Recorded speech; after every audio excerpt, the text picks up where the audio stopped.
Viewers, আমরা আজকে পঞ্চম শ্রেণীর দ্বিতীয় অধ্যায় গাণিতিক বাক্যের এই 2 নম্বর অঙ্কটা সলভ করে দেখাবো।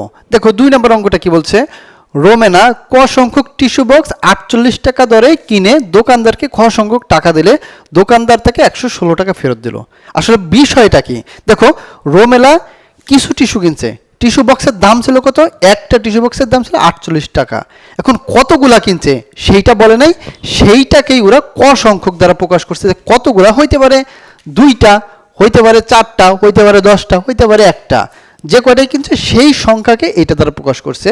এবং দোকানদারকে সে খ সংখ্যক টাকা দিছে, দোকানদারকে খ সংখ্যক টাকা দিছে, মানে ধরো সে এইখানে 2টা কিনুক, 5টা কিনুক, 10টা কিনুক, কেনার পরে একটার দাম যদি 5 এই কয় টাকা হয় তাহলে 10টার দাম গুণ করতে হবে, 15টার দাম গুণ করতে হবে, 2টার দাম হলে 2টার দাম গুণ করতে হবে। গুণ করার পর যে কত টাকা হয়েছে মোট, মানে কেনার পরে মোট যত টাকা হয়েছে সেই টাকাকে এই খ দ্বারা প্রকাশ করছে। খ এটা কি, এটা হলো মোট, এটা মোট দ্বারা প্রকাশ করছে। এই মোট টাকা থেকে তারপর 116 টাকা ফেরত দিছে। এইটার গাণিতিক বাক্য বলতে তোমাকে আমি যদি অঙ্কটা হিসাব করে বোঝাই, ধরো 2টা বক্স যদি কেনে তাহলে 2টা গুণ 48 টাকা, তাহলে 48 হলো কত, 96। এই যে 96 এইটাকে ওরা খ দ্বারা প্রকাশ করছে যে মোট, এইটা থেকে ধরো 96 টাকা না দিয়ে ধরো 100 টাকা দিছে, এই 100 টাকারে খ দ্বারা প্রকাশ করছে। সেখান থেকে ফেরত পাইবে ধরো এই যে 5 টাকা ফেরত, এই যে এনে যেরকম ফেরত এইটাও হবে সেই রকম, যে খ সংখ্যক টাকা দেবে তার সাথে এই 5 টাকা ফেরত আসবে। তাহলে এইটার যদি আমি গাণিতিক বাক্য করি, ক এবং খ এর মাঝে সম্পর্ক কি, দেখো ক এর মাঝে সম্পর্ক হলো এক, যদি আমি বলি তাহলে একে কি ক, এটা হলো ক সংখ্যক তোমার টিস্যু বক্স কিনছে, একটার দাম কত 48 টাকা, এইটা ক সংখ্যক টিস্যু বক্সের গুণ, সমান সমান কি, সমান সমান হলো মোট কত, মোটে খ দ্বারা প্রকাশ করছে, করার পরে এই যে বিয়োগ 116, এইটাই হলো তোমার ক এর গাণিতিক বাক্য। আমি এই কর ব্র্যাকেটটা মুছে দিচ্ছি। দেখো একটার দাম কত 48 টাকা, কিনছে কতগুলো, ক সংখ্যক কিনছে, আমরা জানি না, হইতে পারে এটা 2, হইতে পারে 4, হইতে পারে 5, এই ব্যাপারটা। এই দুইটা গুণ করার পরে যদি একটার দাম হয় 48, দুইটার দাম হবে 96, তিনটার দাম হবে গুণ করার পর 4টার দাম হবে গুণফল, সেইটারে বলে কি মোট, সেটারে কি দাঁড়াইছে ওই যে খ দ্বারা প্রকাশ করছে। আবার সেইটা থেকে 116 টাকা বিয়োগ, কারণ কি এই টাকাটা সে বাদ দিলে আসল টাকাটা হয়ে যাবে। এইটাই হলো তোমার গাণিতিক বাক্য।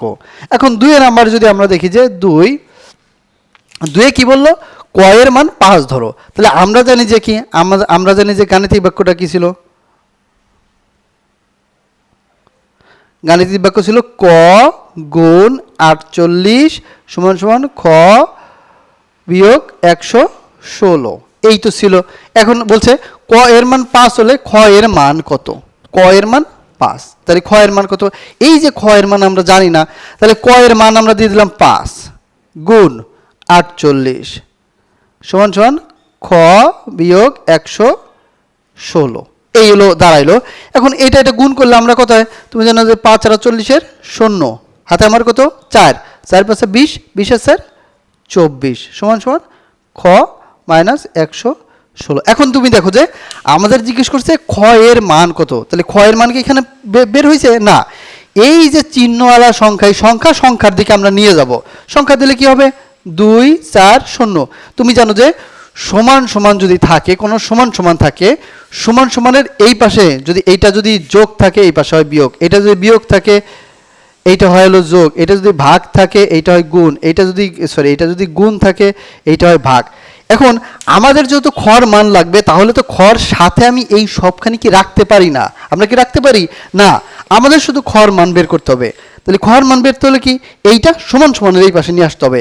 তা আমরা এইখানে না লিখে আমরা ধরো এইখানে ধরো এটা মুছে দিয়ে আমরা এইখানেই দেখাই যে, তাহলে আমাদের কি দাঁড়ায় 240, এই যে 240, এই যে যোগ 100, এই যে 16 সমান সমান খ।